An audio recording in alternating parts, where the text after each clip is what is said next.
Welcome, Reanimated fans, to this week's podcast. I'm here, as always, H.A. Conrad, coming to you from the East Coast, and joined by my intrepid and wonderful co-host, Stuart Tiffin, who's on the West Coast. Hello, Stuart. Hey, how you doing, AJ? Awesome. And we're going to be talking about episodes 7 and 8 of Widow's Bay. But before we get to that, we have a few little news items. One which I'm pretty excited about. But let's kick it off. The Last House trailer. I don't know. Is this technically No, it's not zombies, although it's definitely dystopian, and especially when they get to day like 1200. But there's a trailer. It's going to be a Netflix film, release date not August 7th, and there's a trailer on YouTube, so you can check that out. And it's just kind of about like this weird phenomenon that happens where everybody seems to get locked into whatever building they're in. Or maybe car. I haven't seen how this works in the trailer from the trailer. And it appears to be like water. It feels kind of like an M. Night premise, where you know thing that we take for granted turns against us. I don't know. Have you seen the trailer at all? I have not. Yeah, it's interesting. And it's a cool cast. It's oh God, Wagner. I don't know how you say his name. Maura, the Brazilian dude who he was in Narcos as Pablo Escobar. He's been in other things, Civil War as a journalist, a lot of things. So he's in it. I like him a lot. I'll watch it just for him, and then it looks like the rest of the cast is good. He's like a family. They're a family who are going to get stuck inside their house for thousands of days potentially, and just how they survive. So, on that level, it is kind of up our alley because a lot of zombie movies are about a group of people, maybe a family, surviving in austere conditions. So Nice. Also, in other news, a Australian possibly zombie yes, film it is Australian. coming out called Zombuca or Bucha, which, I have to admit to you, this made me laugh out loud even before I knew the premise of it. Only because we had a friend that was really into making this and would sort of quote unquote like have the mother, whatever it was, and Yeah. give it to other people, and it freaked me out. And I actually at the time was like, I'm surprised nobody's made like a zombie film related to this. I mean, Um, especially with our obsession with zombies based on mushrooms, like right. kombucha is right there. If you've ever seen a kombucha under, being made, like it's nasty. And Yep. there's a restaurant, at least one place in the town where I live, where make, they used to have a fermented bar, and they would show off to the brave their bucket of brewing kombucha behind the bar. And It's not for the faint of heart. it looks so foul. Like it'll ruin your appetite. That's for sure. This is supposed to be a comedy and basically based upon the premise of this couple that's like part of the hustle culture. And they have, as part of that, realized that the kombucha that they are breeding is sentient. And hilarity ensues. It is a very weird trailer. Yep. But I think we'll probably watch it It's funny. It's eventually. yeah, I don't know when we'll be able to. I think this is There's a doing lot. the festival circuit in Australia right now, and I don't think that it's necessarily guaranteed to come out on this side of the pond, but hopefully it does. Hopefully they get distribution over here and I we'll think get to they see it. will. I think What's they will. interesting about this is if you Google Zambucha trailer, there's like no links, but I No. found this link in a dead URL to a festival, and so I'll share it on Discord at least. But so, and the other interesting thing is if you Google Zambucha trailer, you get trailers for the movie Kombucha, which is also a horror movie about kombucha, but Yes. not about zombies. It's more about like, I don't know what, possession for sure. I mean, we could probably review that too if we wanted to. Yeah. It looks pretty. I don't know if you've seen that one also. I have not. I have not. Um, but that's all good and About time. There's a kombucha Clearly, based there's a lot of stuff. kombucha fear out there that is Mm, making the rounds in yeah. these films. In other interesting and good news, I think the the Day of the Dead 4K restoration, which I think it sounds like it's still underway. Is that right? But the quest to restore it has it actually surprised me that like especially given a lot we've lost a lot of original film and there's been a lot of different fires in various like studios and unfortunately the the sort of original pressing or the original like pieces of a lot of things have been lost. So this sort of surprised me that some of this was still in existence. But I don't know, it'll be interesting to see this. I am applaud them for their efforts, but this is a pretty hefty undertaking. So it was released, right? This came out on the 16th, just a couple days ago, and Yeah. it's a like a 3 or 4 disc Blu-ray collector's edition of Day of the Dead. It almost makes me want to bite the bullet and get a Blu-ray player, but Yeah. I don't know, man. I mean, they even have apparently there's like a commentary track that's part of this. I mean, that's the best Um, thing about Blu-rays is all the right. special features and behind the scenes and audio commentaries. Forget about it. That's like that is such great value if you're into physical media, which I think a lot of people, I Yeah. don't know. I don't know if people still are. Yeah, so the fact that they actually found the footage is kind of crazy. I am really, really shocked that it was still around. So, but I have to hand it to them. I mean, that's pretty amazing that they were able to find it and do the make this as pretty as they possibly could. So I don't know. I do not have a Blu-ray player either, but we'll have to see. I would be very excited to see this in 4K though. Very nice. That would be a treat.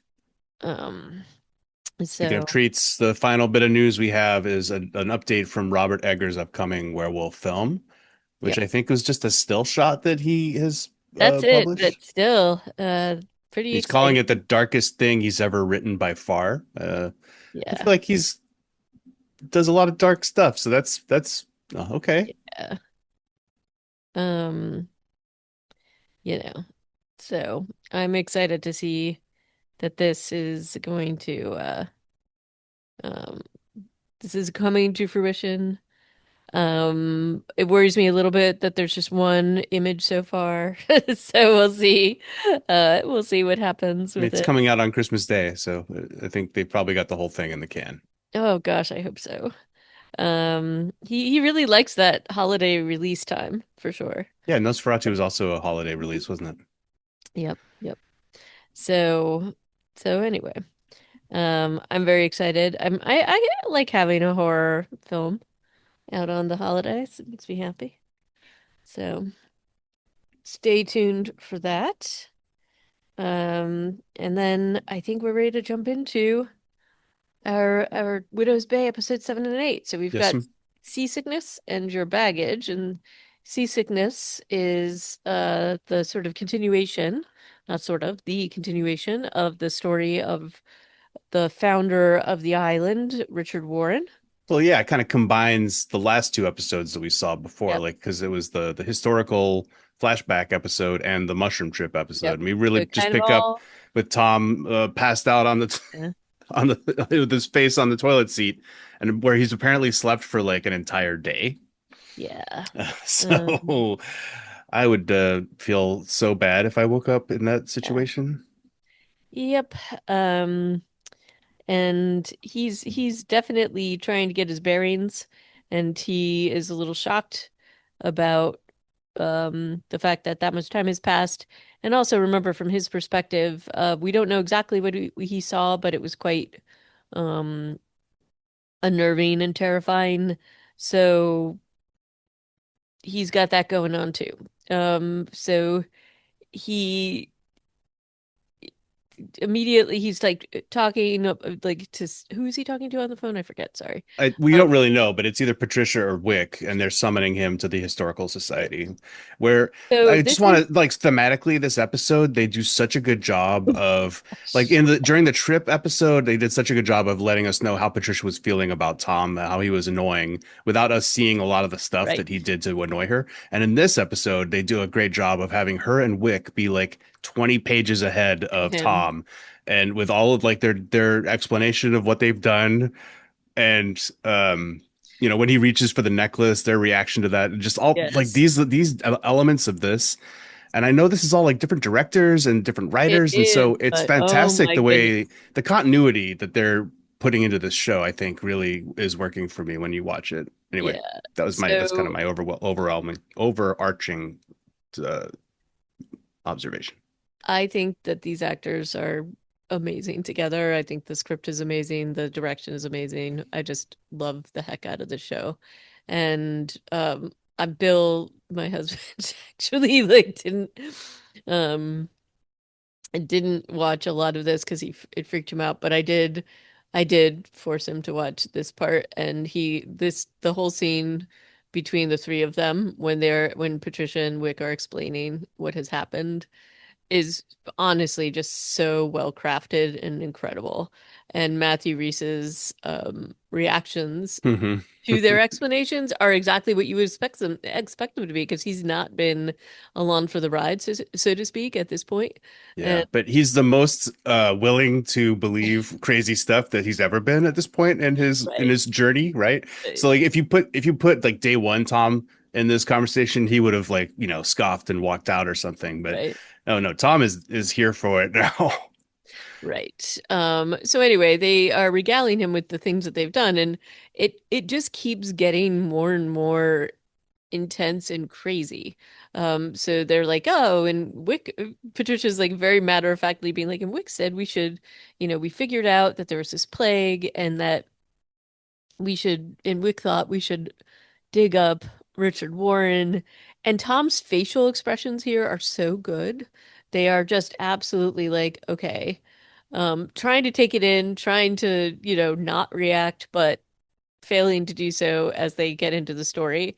And they get to the point where they were like, yeah, so we dug him up and we brought him inside and they show him the coffin. And then they're like, but he's upstairs because He's he's still still alive. alive. They don't waste any time with this either. Um, Like it's a pretty short piece of exposition. It's just loaded with all this like, we've been through the wars to get to this point, have Patricia and right. Wick. And then there's little extra wonderful elements where Wick brings Patricia this cup of tea And her hands and are her shaking, hands are and he shaking. gives her a little pat on the shoulder, like they've gone through so much Right. together, and now they're Right. bonded inextricably. Which Tom doesn't really ever get there with Wick, as far as I can tell. Mm, Doesn't matter what they go through together. true. But Um, yeah, so and then the call to action is that the reincarnated or never was dead Richard Warren only will speak to the mayor, and only through notepad scribbles is what they think. That doesn't last too long. But oh, it's so good. This all the comedy between Patricia and Matthew Rhys here is great because he's taking this somewhat well. I mean, I think as you said, he's much more open to this kind of idea than he would have been before, but he is going up to speak to this man who has been buried alive Hmm. for hundreds of years. And you know, Patricia is like she's just so Patricia and her everything about her is amazing. She's just so incredible. So she brings him up and just kind of like says, I'm gonna leave you to talk. And Tom, the character is like, okay, but he's super cautious. This is weird. He's terrified, especially after we don't know exactly what he's been through, but we definitely know that it is a horrifying thing. But then they break into this incredibly tense moment where he's looking through the notepad of things that Patricia has. has written to uh, Richard Warren, and it's like, "Are you mad at me, or did I say something to make you mad at me?" Which is just such a Patricia thing to do. So that's the only notes that are really in there that we Yeah, can. it's just my name is Patricia. Why are you That's mad? it, right? There's nothing from Warren, which is interesting Right, considering his first act when Tom gives him a note that says, "Hey, I'm the mayor," is to grab it and start scribbling. right. What did he write? I don't remember. I don't think we even get to see it because he No. starts to speak almost Starts to immediately. talk. And then that scares the heck out of Tom, which is of course great. And in the middle of all this intensity, Patricia comes back in and is like, "Oh, I forgot my purse." And it's just such a good moment. And this interaction between Tom and Richard Warren, it's really it's so good, but it's also, he is struggling because he has already had this crazy experience, but he also now has a chance to get to the bottom of it. So his curiosity is and, need to solve this problem is at the forefront, but it is also a struggle because, any other person they'd be losing their sanity in this moment. And I'm not saying that he's not because he's also just been through it with the mushrooms, but um, you know, Richard Warren just being reanimated is or never unanimated is the thing that is he now has actual potential answers to what has been happening. But there's also like a tremendous amount of comedy baked into this. Um, and we do get to hear the origin story of the island, or at least some of it, because it's still not totally clear. And this is Um, still Hamish Linklater inside. yeah, yeah, I think Like, so. wow, almost impossible to tell. But like the fact that if that is him, I think it um, is. like, well done. He Yeah, doesn't the makeup's seem. amazing. It's also a super different portrayal of this character as from what we knew in the historical episode, where he was Right. very powerful, unyielding, kind of a dick. And then in this one, he's also kind of a dick occasionally, but also he's coming at things from. It doesn't feel like a guy who was not around for the last 200, 300 years, does it? Yeah, he's also taking it incredibly well. Um, but the fact that he's come back, so to speak. But we also get some things filled in here, which is that um he made a deal with the devil or a demon. He doesn't really know. It's maybe the spirit of the island.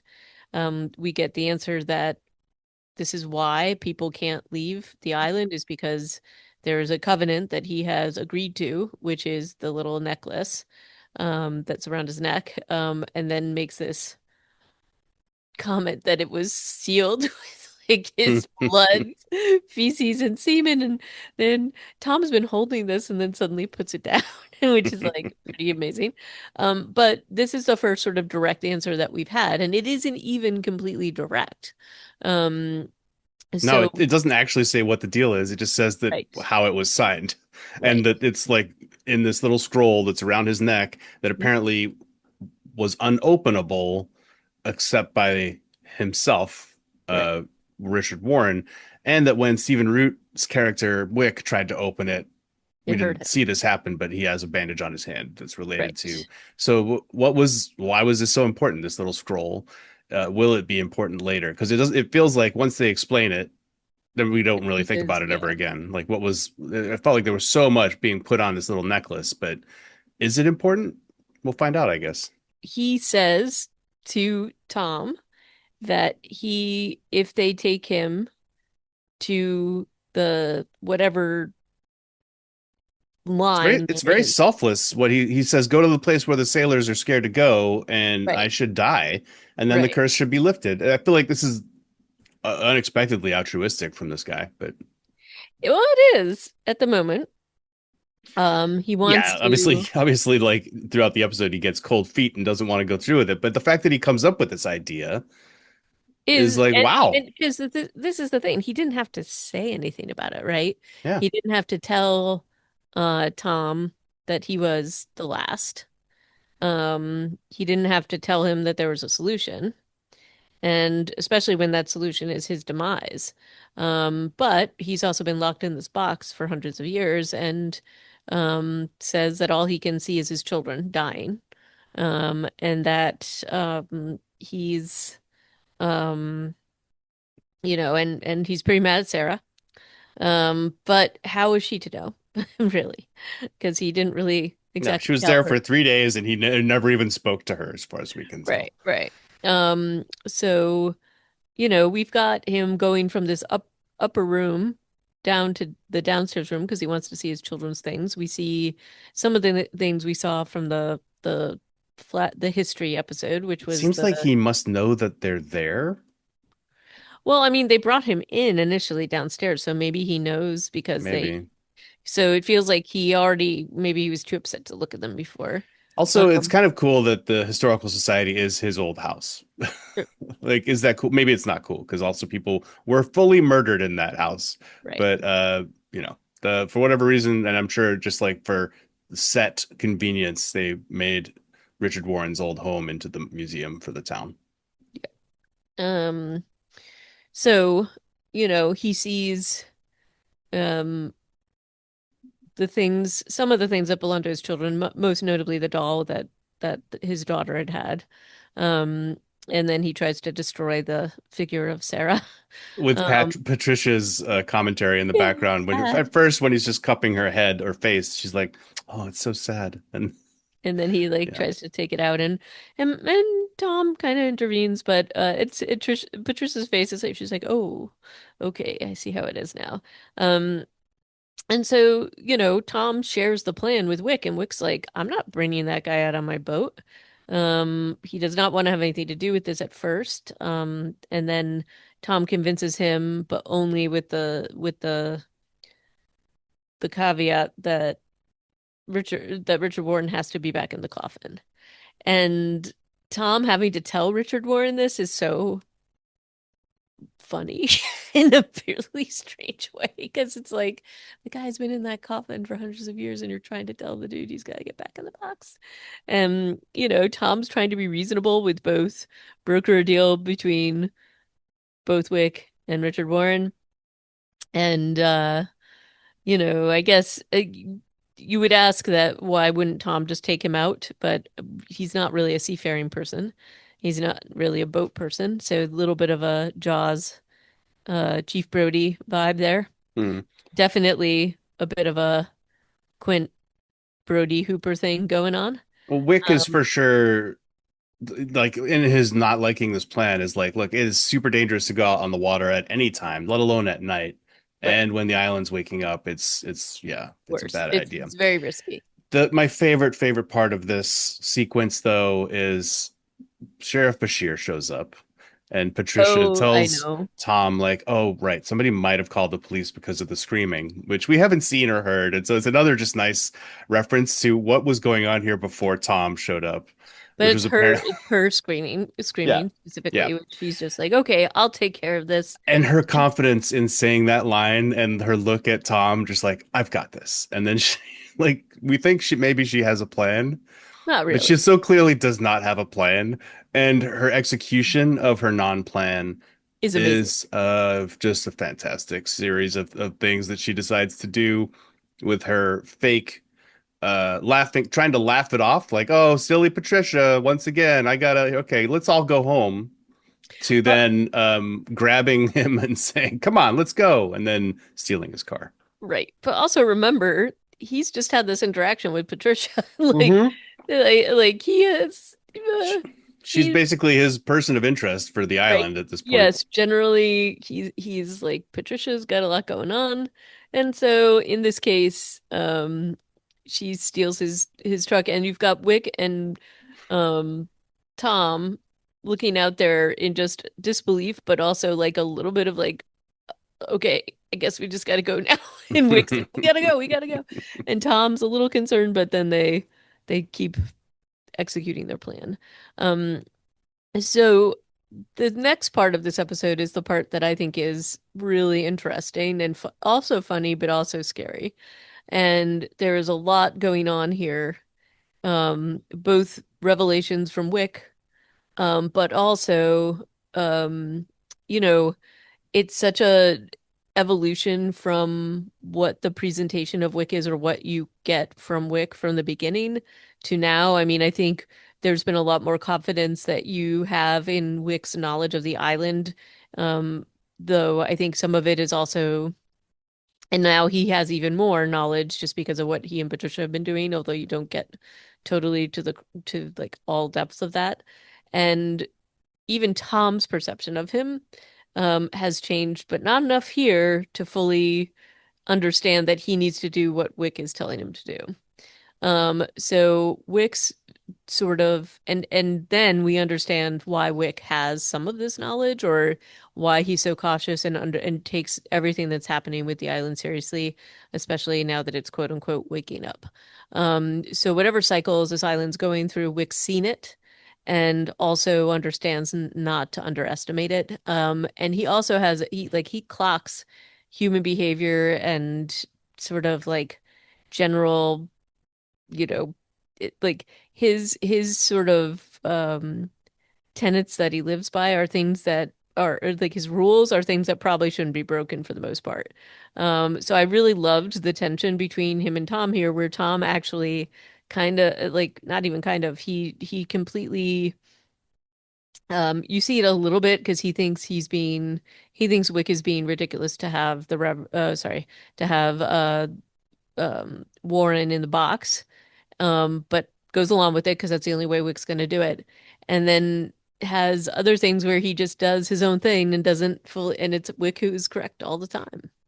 Yeah, I And mean, I think Stephen he Root feels does really bad for Warren and Linklater, if that's who really is playing it him, is it is is. doing this amazing job of being the guy inside the box trying to like appeal Mm-hmm. because he's like, "Hey, you promised you were going to let me out once we were on the water," and then they have their back and forth cursing each other Mm-hmm. out, um, and there's pleading and there's praying and then we cut away from that conversation to an interaction between Wick and Loftus, and it's just you don't know that he's let him out of the box throughout this conversation, but I Wick did. I Wick figured it had already happened. Wick tells his story about when he was a teenager and taking a boat out on the water and what happened, and it's pretty heartbreaking actually. It's a very serious and sad moment. That's just the button on the end of it is like, yeah, I already let him out, and he's just sitting up in the galley. Yeah. And it's even like Wick tells the story and Tom looks more and more distressed.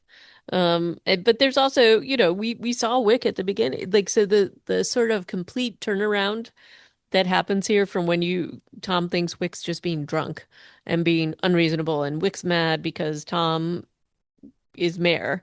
And that's not really what's happening. Although there may be a little bit of that.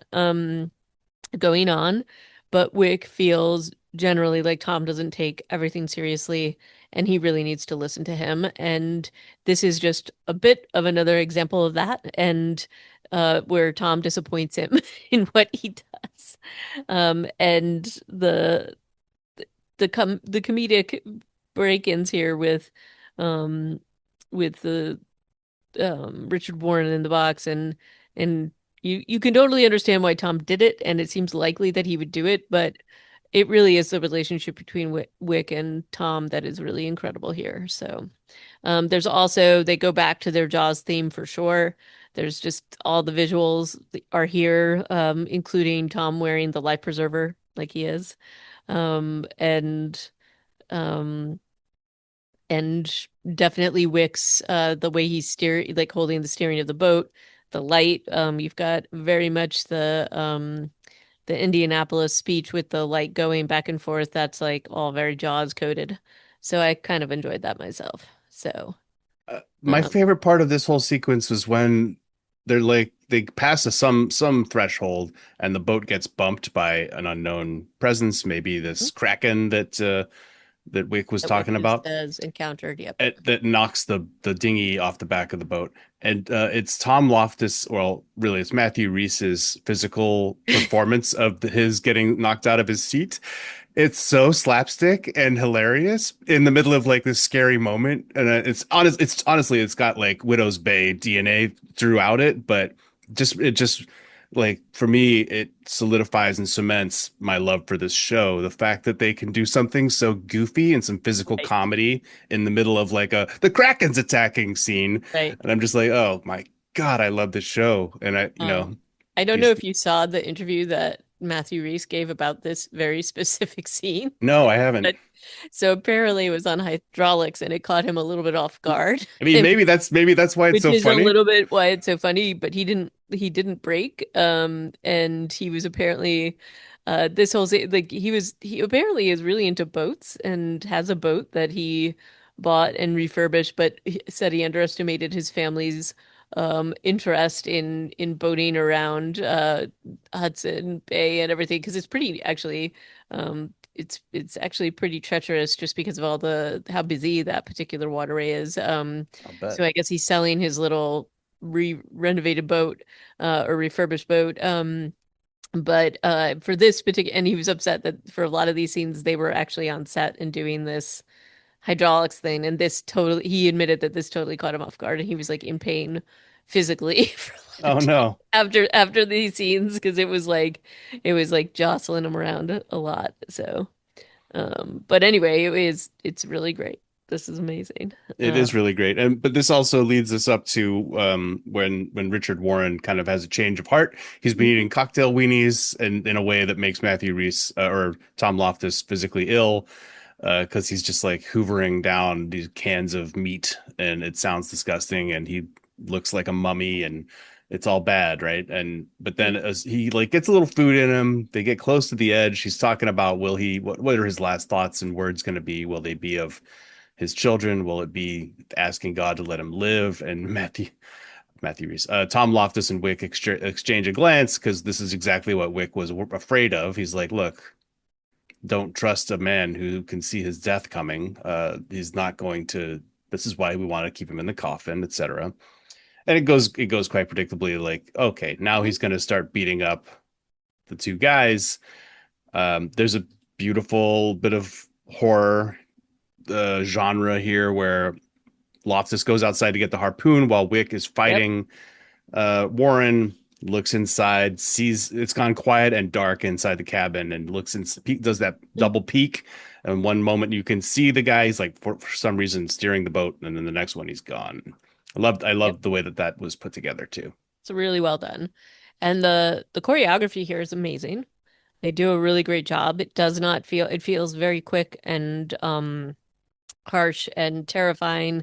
And they also have the timing of this down incredibly well. There's like a time pressure element because they're coming right up on the border, and Wick, who has been born on the island, knows that he will die if he gets close to it.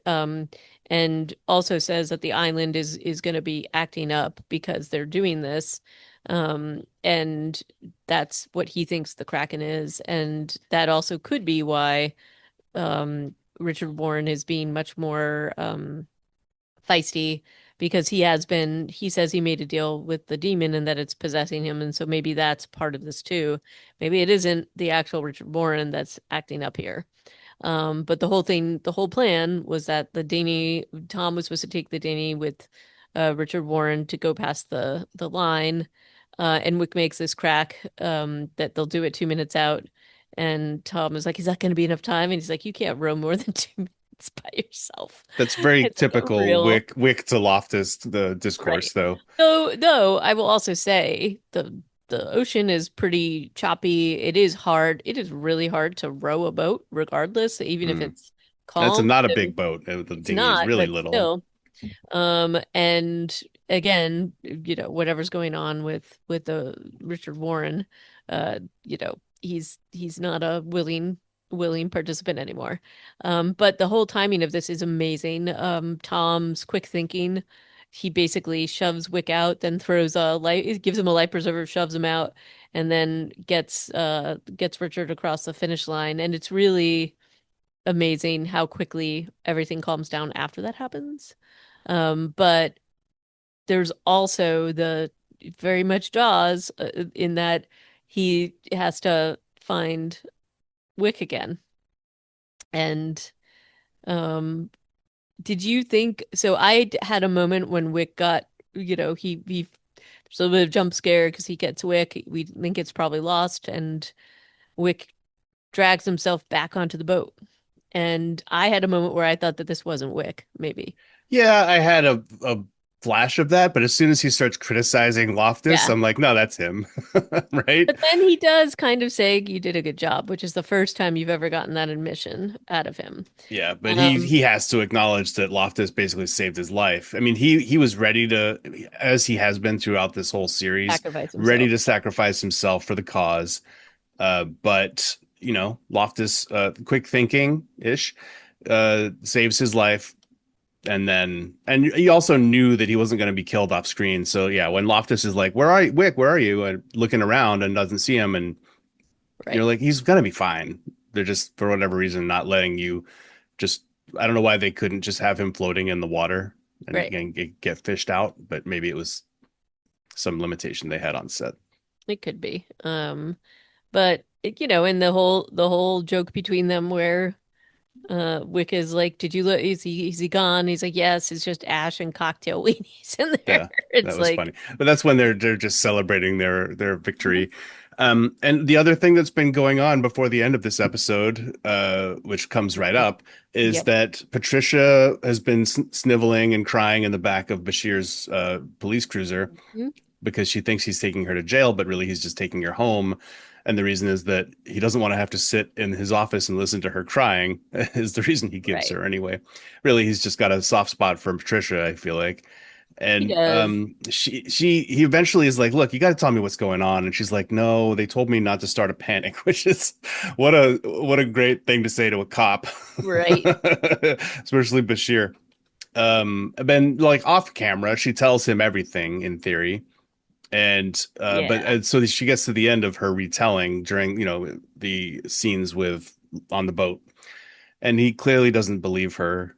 But now he's read in, like he has heard everything. So that kind of helps you with the next episode where he also is featured, where Yeah. he So it's becomes 100%, I think, a believer, I would imagine, in everything she must have yeah, told it him. takes the next episode for that. I think he does. Okay, I do think that there's some awareness that things are happening that he thinks it's hard to know where he places this. Does he think that people on the island are just totally crazy? I mean, Because he yes, may, right? but yet I mean, he has seen some things. He has seen all the people trying to drown themselves. He doesn't fully maybe believe what happens, but he saw what Patricia was doing. There, it's hard to deny that there's maybe another element here that he doesn't understand, but for now he's maybe blocking that out. Yeah. But the big thing is that he doesn't want to actually know what's happening, and he even tells her that. He's like, "I do not want to know more, but I am getting out of here and I quit." Yeah, And he does. He tells her he's like, he's giving her a week's notice, but I feel like dude, nah, you got to go sooner than that. yeah. Don't stick Um, around. I think hearing that, I'd probably be out of there. Especially at what we learned at the end of the next episode. And he's got um I think he is in her corner. He does believe in her, and that's the hard thing here is that it's very hard because he just pretty much shuts her down. And she's thinking that he should really listen to her because she's worried about him too. But you know, that's the that's the hard piece of living here because you have to basically, especially for people that haven't grown up in on this island, they're not going to necessarily believe what's going on, a la like Loftus and Wick, right? Hmm. So you've got the Loftus and Wick, and you've got a similar dynamic between Patricia and Bashir. So yeah. So that's you know, he's pretty much hanging up his commission here. He's out of here. And then we've got, Evan too, Oh right? yeah, that's right. He's been having a This is date with also a his big tourist this is also friend. a big piece too, where Evan, and this is the aftermath of the mushrooms episode. So, Evan has his uh love interest, and they're talking, and she's basically saying like, "Why is your dad so weird?" And we see more of Evan here than we like more of a reveal than we have generally. She's And kind of awful. she is awful. And the things that do happen here, oh, it's just like terrible for him. But basically they go on a hunt to sort of uncover the secrets that Tom may have been hiding, or and she's the one that's definitely the ringleader here. Evan doesn't seem to really be on board, but he does want to impress her, so they go and they're like going through Tom's things and um they discover a like a little lockbox with photos of Evan's mom and discover that Evan's mom didn't die in quote unquote childbirth. So and then her reaction to this is so cold. She's like, "Oh, this is just sad and bad and And poor then Evan." then we don't Devastated. see her leave, but she's basically gone by the next Yeah. scene. Then yeah, Yeah. that's And he's cool. devastated. He's clearly devastated. Yeah, And, that's, you know, teeing up a confrontation. like another one. Because Yeah. honestly, the last scene that he had with his dad was also pretty Pretty rough. confrontational. Yeah. And poor Tom. Tom's like all excited because he thinks, and he really thinks that he's solved all of the problems with the island, what he just went through. He's all like, "We're gonna go to a Red Sox game." He's all excited to get Have we entered the next episode? we're almost there because I think he's like all excited to go home. Did they? Did they do that here at the I beginning of don't this remember one? anymore. But yeah, Um, we can at least just roll with it. yeah, but and he pops up at the house. He's all excited. He like even does this whole thing where he's um like doing these subterfuge with the mail, and then Evan confronts him. And so that's I think at the beginning of the next episode. Yeah. And it's this whole thing again with the mirrors, which I don't know if that ever plays out, but Evan is terrified. Evan's really scary here. He thinks Yeah, I Evan mean, is they bad. were playing that up at the end of the episode, at the end of the first episode we're talking about, the boat episode, with a close up of his face as he's looking at this photo of him as a toddler or a little baby and his mother, who's never actually looking at him in any of these photos they've found. Like we, yeah, but Yeah. he just has a very serious look on his face and probably some unsettling music, which they do very well on this show to make you think, is Evan gonna be a psycho killer? Yeah. So It feels that way, doesn't it? they always seem to be able to turn that around. I actually thought because, we implied this. I actually thought that it somehow might end up being him that was Hmm. somehow like Yeah. triggered. And was the I was really worried about that for this episode. Because yeah. Um and So we've had a scene at some point, whether it was in the end of the last episode or the beginning of this one, where Loftus, Wick, and Patricia are having a meal together. It's daylight. There's happy music playing. There are tourists in the streets. Everybody is chill and calm and happy. mhm. And they like pick up the check. They're not saying a lot to each other, but they all just They're have these looks of smiling. contentment, and they all feel, I think, like we did it. The curse is over. We've accomplished our goal. Yeah. And then they kind of go their separate ways. And Tom is telling Patricia, "I'm going to take Evan to the mainland. We're going to go see a Red Sox game." Yeah. And then he goes to the office where Rosemary is checking to see if Dale has skin cancer, and she's like, "Yep, uh-huh, that's definitely." I know she's so Just weird. another So weird strange. Tom's office scene with Dale and Rosemary. And then he goes home, like you said, and to talk to Evan and present him with these tickets, which he does eventually do, but it takes a while, and they have to go through a lot of stuff first. They do, but they get to actually a really good place. Really good. And basically, and it's pretty sad because Evan reads through some of the letters that his mother left, and they're pretty disturbing. Oh, And they're bleak, yeah. I would also say there's some code in there that, some indication about what's going on the island. Though Tom doesn't necessarily read it that way, but she had an aneurysm.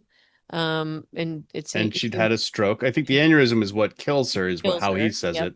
And she'd had a stroke induced by preeclampsia during Right. childbirth.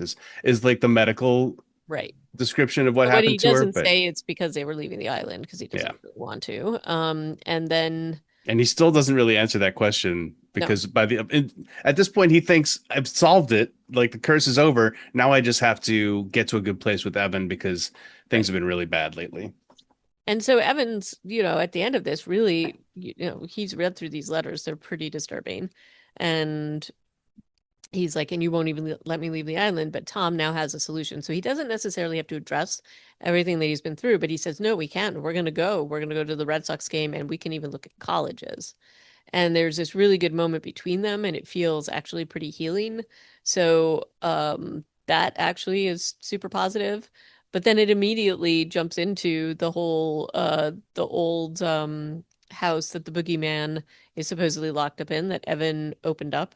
And it is fully like open. It's been smashed open Yeah. from the inside. But the reason why we're seeing that is because Wick goes there to look Yes. at it because Wick also had been telling Loftus on the boat about his Mhm. interest in Jerry from the Historical Society, which We've known though that Loftus this is makes an it, old that a flame. joke. Like, wait, Jerry?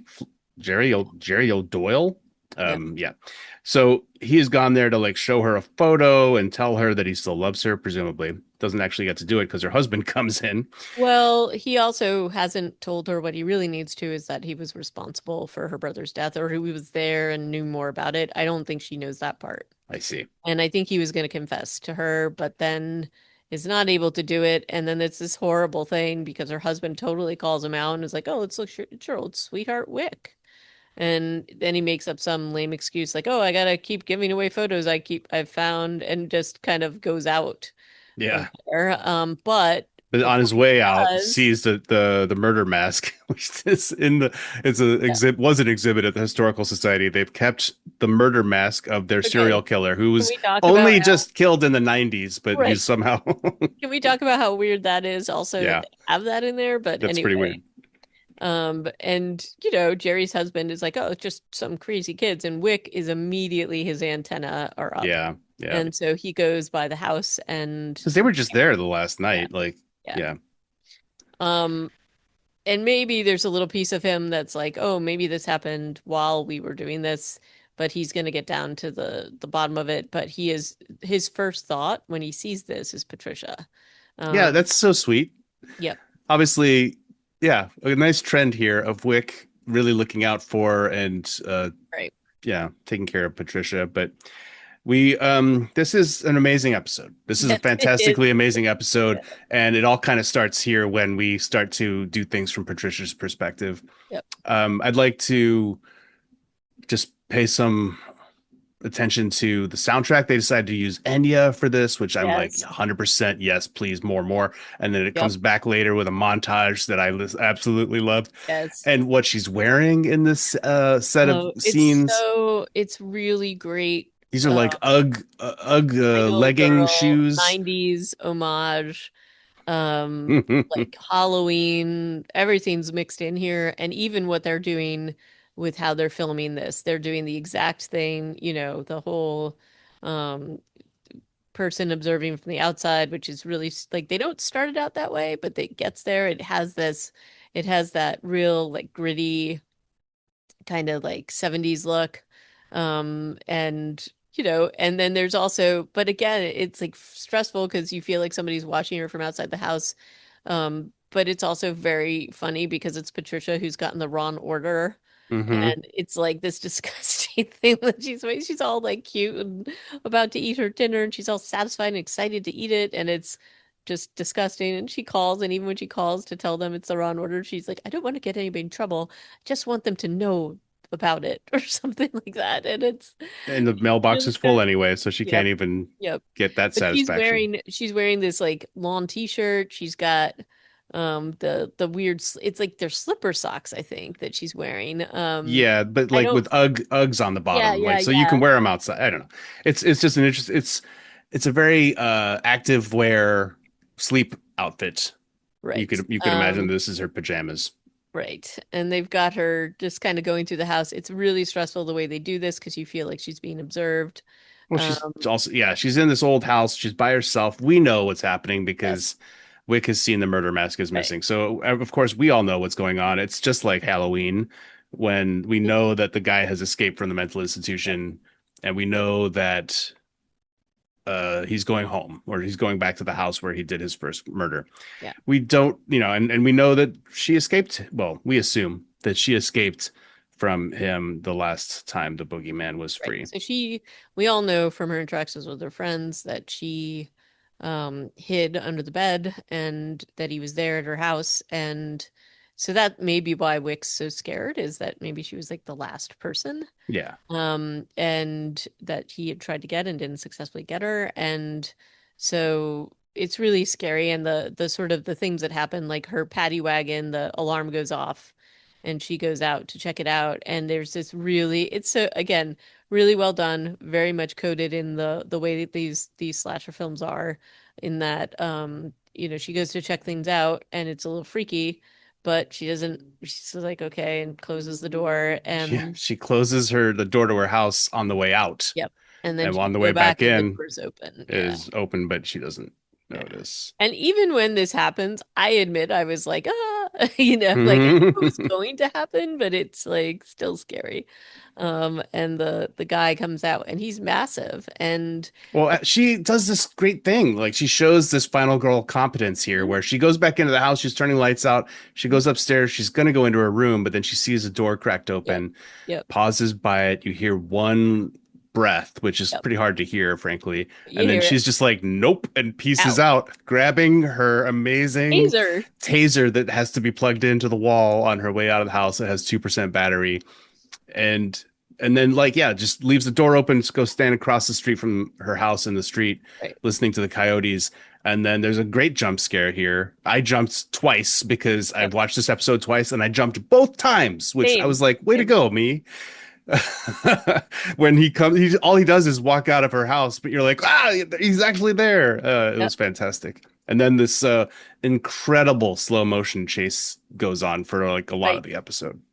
And it's so good. And it's actually apparently the guy who is in this costume was the stunt double for the last Halloween, the revisit that they just did. And so that's also amazing too, that they got that guy to do it. That is interesting. There was Um, something about the way he was moving that felt unthreatening to me. yeah. Well, because of how slow he was, and Maybe, and that was a little bit, that was actually kind of amazing, is that she's running the heck. And I will also throw this out there. It makes me want to do cardio for sure, because I absolutely would bite it if I had to run this long. So, so yeah, and it does all the things that these films do, where she's like running up to houses and they're dark and nobody's coming out to help her and she's wasting time, and he catches up, but he never quite catches up. And this leads to where we knew it was going to have to lead. But she ends up at the house of her frenemy school mates, Chris and Chris. Shelby is there, and some of the other women who have been equally mean to her. I just also want to give another shout out to Kato Flynn, who we already love, but her little exclamations of like fear, frustration, not the screams, but the Oh, ones where she goes, ah, or oh my yeah, God. She yeah. almost It's says a so thing good. and then starts to run away again. Like when she first stops after she turns that corner and sees him Yep. coming. And it's like half fear, half frustration, Yep. and just all great. And I really enjoyed a lot of those. And she's, yeah, as she's like knocking on these doors of the unresponsive houses and he's walking up the street, she's kind of almost talking to him while she's running away. She's like, ah, you, ah, and then, but she just keeps running in And her at amazing one outfit. point, she does yell for Wick, like hoping that he'll come and help her. Oh, okay. And so so the two of them are pretty bonded, and I think she knows that he's probably one of the only people who would actually stand up for her, or could help her in this. I think that they've been through a lot, and so maybe she's hoping he's out there too.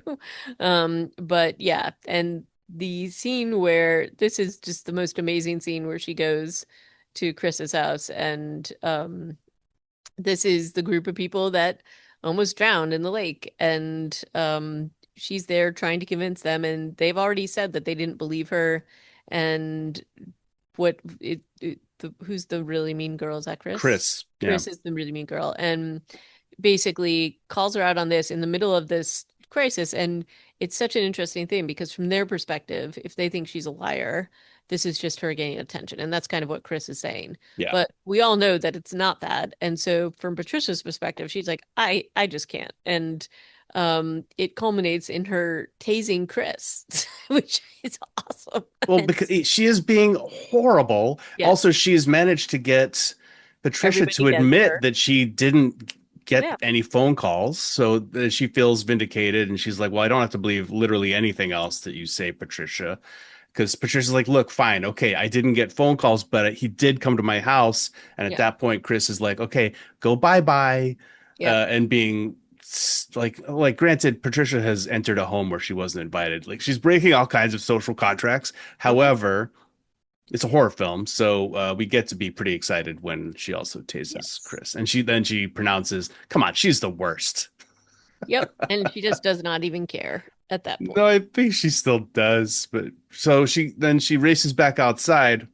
The women in the house are looking out the windows like we have to call 911, and we get to see that of course the boogeyman is upstairs somehow in the house, and he doesn't, however, turn and kill all those women, which was kind of what I was thinking might end up happening. Instead, Right. he just jumps out the window.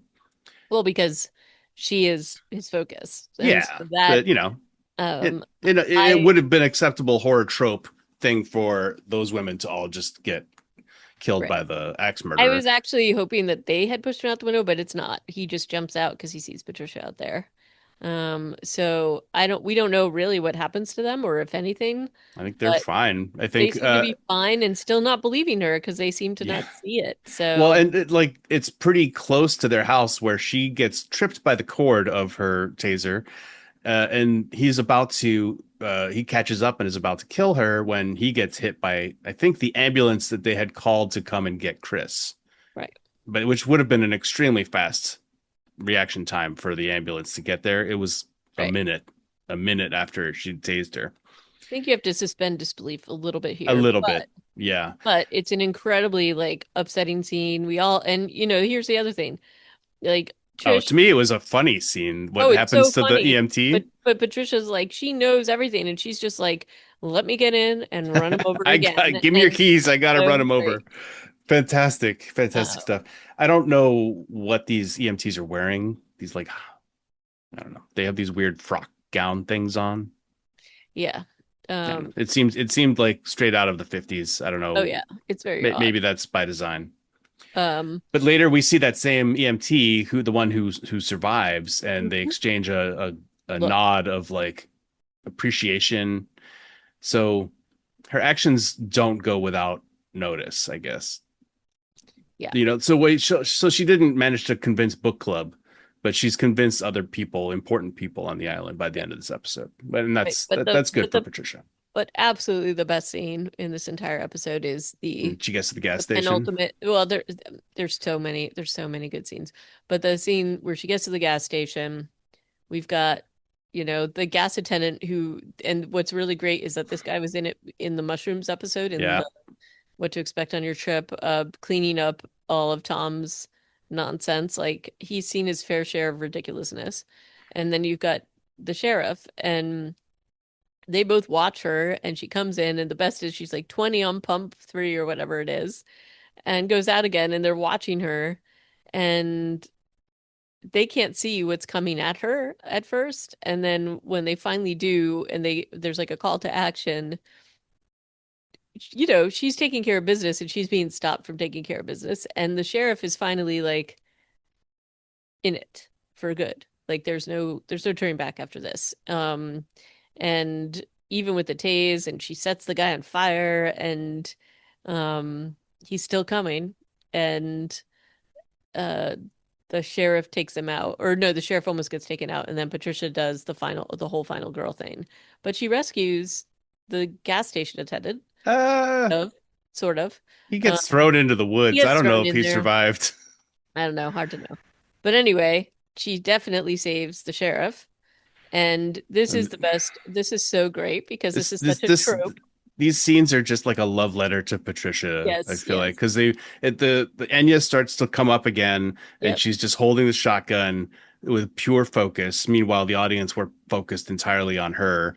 Right. And so we get all these little three more little shots of the killer on the ground, her pointing the shotgun at it, and then transition to in the ambulance, and from there to the coroner's Yeah. office, and And she will not let the gun up off of him because we don't into want, the yeah. he's come back and she's not gonna let that happen. She's not gonna be that trope.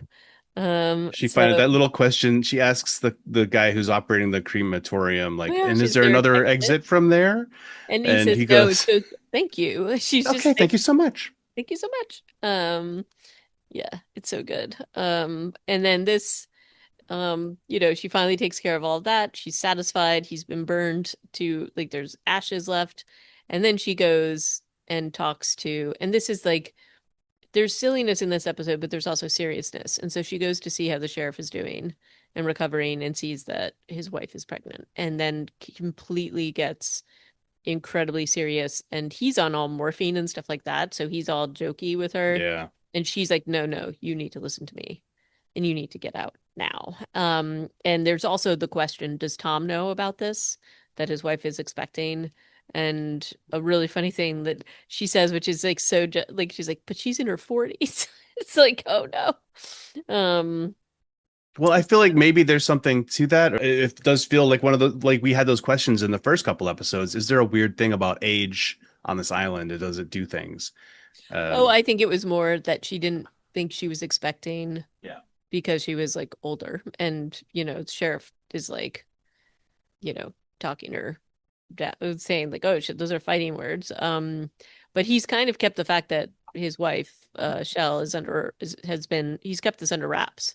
This is the first we've known of it. So although there's hints, I guess, because she keeps calling him and they're supposed to leave and there's a reason maybe, and maybe this is the reason, but not for the island purposes. Though now he takes it, I think he will take it very seriously because of what he's just seen. So yes. He's also taken a good cut to the abdomen, so hopefully he's able to do anything. I don't know. Like I don't know how mobile he's going to be. Although he's been eating in the hospital, so maybe it's not maybe it was very superficial, but I was kind of worried about him. Yeah. Um, and then there's the obvious part of all of this, which is that Wick is now aware, but they have to make Tom aware that everything is not over. Yeah, so it really brings everything crashing down about this like Yeah. breakthrough he's had with Evan because he still hasn't been honest with him about the curse. Yep. He's just been honest with him about his mom, but so Evan's still gonna need some help understanding what's happening on the island and why now again they can't leave in theory. Yeah. So that's a messed up. That's a sad ending. Like Wick comes to the door and says it's not over, and outside there's just a lot of wind. So I don't know what exactly he's gonna have to come in and explain. Like the boogeyman was just reincarnated, and it was really bad. But luckily, he only killed maybe 1.5 people if the gas station attendant didn't die. Right. And then the question is like, so Patricia did lie about the phone calls, but I don't think she lied about being targeted. And then there's the question about why she's targeted, which, like she got bewitched before and kind of escaped, and so maybe that's why. And I like she's definitely a piece of this, and she was Hmm. able to resist it. So she survived, and not only did she survive, but she basically kept a bunch of people from dying. In this instance, she didn't keep the everybody. I mean, we've got the gas station attendant maybe, and then the hospital, whatever the paramedic. Um, but she again survived, and so this is you know, um, I don't know. She was definitely lying about certain things, but not others, and so it was nice to see her vindicated a I don't little know. bit. I feel like the real vindication. Maybe it doesn't matter that the book club does still doesn't believe her. Maybe that doesn't matter. But I feel like on some level, I want them to understand because that also she Chris is says something super just untrue here. It's like it's not my fault you don't have any friends. It's because you're crazy. But right. there we have scenes even in the recap for this episode of Chris at that party saying, "Don't be friends with her. She's crazy." Like Yeah, that's how she turns Shelby from a potential friend right, into one of the book club inside circle. So right, she and I've already kind of gone off about how I don't think people are actually this mean in real life. I'm sure they are, but Chris is the reason why right. Patty is ostracized. And it might be from a place of, real trauma and the pain that she's gone through from seeing her friends get murdered or not seeing it happen, but having her friends be murdered while they were in high school. True. But she's turned it into she's weaponized it against Patricia Right. because she was already on the outs. I don't know. And I found that really annoying when she said that line to her. Like, it's not my fault that you don't have Oh, I friends. did too. And I think people are this mean, but maybe they're not this mean in this much of a direct way. So I think they would probably do this, but behind her back is my guess. But I do want I do want to have like some satisfying confrontation. But it almost feels deliberate that they didn't quite do that, and that the people that truly believe her are going to be Wick and Tom and Sheriff Bashir, right? So, And that one EMT who survived and that one gave EMT. her a nod. Yep. Um, and maybe it's that she doesn't need this either because she is vindicated, and she was certainly vindicated in this moment, in these moments with her. And that's, she got the full Enya treatment montage at the Oh, end. so good. It's really good. And so, So um, there's two episodes left. We there are. I don't remember what the names of them are. So we will be covering. Well, yeah, the last one has it even aired yet? I think either it just did or it No, does this week. it did today? Yeah, it Okay. did Wednesday, so it's there. All right. Well, now you can go out and watch it, and we'll talk about it the next time we get together. I hope that for those of you who have been watching the show, let us know what you think of these episodes. Do you have a favorite one so far of the entire series? Is it dinner cocktails with Patricia, or is it Patricia faces down the boogeyman? Like honestly, for It's hard to me, choose. it's Patricia episodes that are really swinging for the fences Yeah, for me, but same. it's Um, a hell of a time. and she's so good. She really is good. Although, I mean, I have to say, the seasickness episode was also pretty good too. Yeah. So, There's uh, no like snoozers, but there no, are some that just seem to stand out. yes, and this And one definitely they did. This tend to was heavily just feature Cato Flip. Yeah. absolutely. So, all right, so we will wrap up this series. The next time we get together, we'd love to hear your thoughts and appreciate you listening. Alrighty. Thank you. And bye bye. Bye bye.